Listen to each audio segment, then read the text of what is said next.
সঠিক ইসলামের উপরে থাকতে হবে। এ ব্যাপারে আল্লাহ তাআলা সূরা বাকারা 208 নম্বর আয়াতে আল্লাহ তাআলা বলেন, ইয়া আইয়ুহাল্লাযীনা আমানু দুখুলু ফিস সিলমি কাফা ওয়া লা তাত্তাবিউ খুতুওয়াতিশ শাইতান ইন্নাহু লাকুম আদুউম মুবিন। আল্লাহ তাআলা বলেন, হে ঈমানদারগণ লোকেরা, তোমরা পরিপূর্ণভাবে ইসলামের ভিতরে প্রবেশ করো, তোমরা সম্পূর্ণরূপে ইসলামের ভিতরে প্রবেশ করো। ওয়ালা তাত্তাবিউ খুতুওয়াতিশ শাইতান, এবং তোমরা শয়তানের পথ অনুসরণ করো না, এবং তোমরা শয়তানের পথ অনুসরণ করো না। ইন্নাহু লাকুম আদুউম মুবিন, নিশ্চয় শয়তান তোমাদের প্রকাশ্য শত্রু। রাসূলুল্লাহ সাল্লাল্লাহু আলাইহি সাল্লাম বলেন, কোন ব্যক্তি যদি সম্পূর্ণ ইসলামের উপরে টিকে থাকতে চায় তাহলে তাকে পাঁচটি জিনিসটাকে মানতে হবে, তাহলে তাকে পাঁচটি জিনিস মানতে হবে। রাসূলুল্লাহ সাল্লাল্লাহু আলাইহি সাল্লাম বলেন, আব্দুল্লাহ ইবনে আমর রাদিয়াল্লাহু তাআলা আনহু থেকে বর্ণিত, তিনি বলেন, রাসূল সাল্লাল্লাহু আলাইহি সাল্লাম বলেন, বুনিয়াল ইসলামু আলা খামসিন শাহাদাতু আল্লা ইলাহা ইল্লাল্লাহ ওয়া আন্না মুহাম্মাদার রাসূলুল্লাহ ওয়া ইকামাতিস সালাত ওয়া ইতাইজ যাকাত ওয়াল হজ ওয়াস সাওমি রমাদান।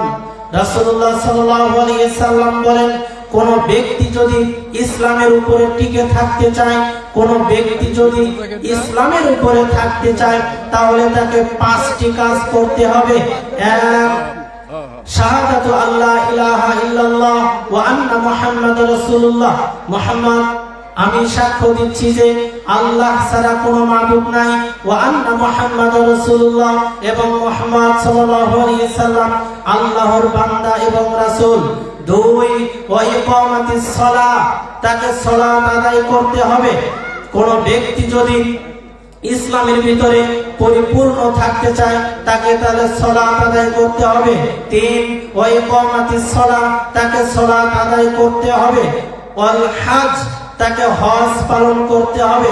যাদের প্রতি হজ পালনের সামর্থ্য আছে তাদের হজ করতে হবে। চার নম্বরে ওয়া ইতাইজ যাকাত, তাকে যাকাত দিতে হবে।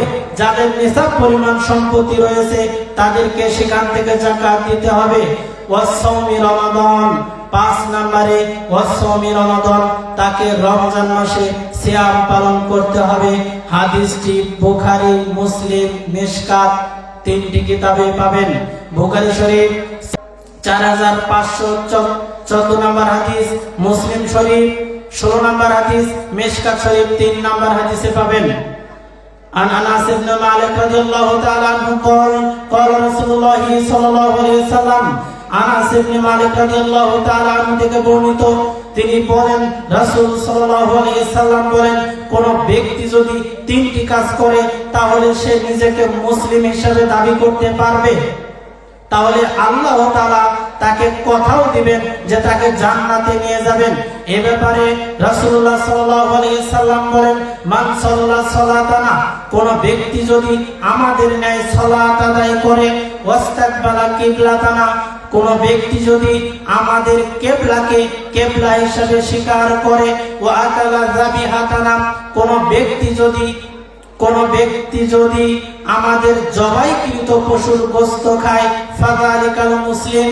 রাসূলুল্লাহ সাল্লাল্লাহু আলাইহি সাল্লাম বলেন, ওই ব্যক্তি হচ্ছে মুসলিম, আল্লাযী লাহু যিম্মাতুল্লাহি ওয়া যিম্মাতুর রাসূলি, এই ব্যাপারে আল্লাহ এবং তার রাসূল সাল্লাল্লাহু আলাইহি সাল্লাম জিম্মাদার রয়েছে। ফালা তুকফিরুল্লাহ ফিল যিম্মা, আর তোমরা আল্লাহর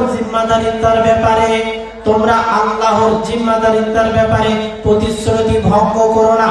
তাহলে কোন ব্যক্তি যদি তিনটি কাজ করে, এক, তাকে আমাদের মতই তাকে সালাত আদায় করতে হবে।